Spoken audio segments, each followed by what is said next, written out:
Have you ever made a ton of cookies, but yet you still have a mountain of dough and you don't want to make cookies anymore because it's taking hours? All right, let me help you.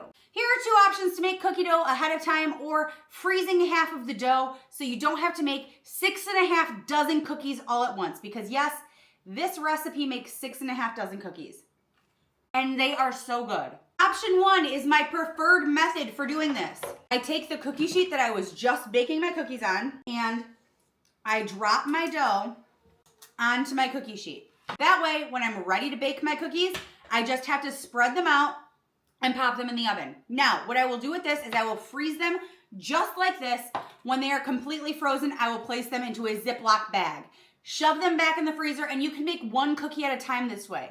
Perfect. I love it. I do this all the time. However, this method does lend itself to Jessica needing a sweet little treat in the middle of the night, and I steal a ball of cookie dough and I eat it raw. Is that advised? No. Here's why. It's not necessarily just the eggs in cookie dough that is unsafe to eat. It is also the flour. And here is why that is. Because imagine birds are flying over fields of wheat and they're shitting rapidly out of their own cloaca. You have to cook the flour. Otherwise, you run the risk of ingesting bird shit. It's the truth. And sometimes the truth isn't pretty. The second way to do this is if you are a little bit lazier. Sometimes I find myself falling into this category. I have here a sheet of saran wrap. This is the method I'm going with tonight because honestly, it's easier and it is quicker. And I ain't got the time. With clean hands, turn your dough out onto your cling wrap. We are going to form this into a cookie-sized log. And when I say a cookie-sized log, think of slice and bake cookies. Roll our saran wrap log and twist the ends.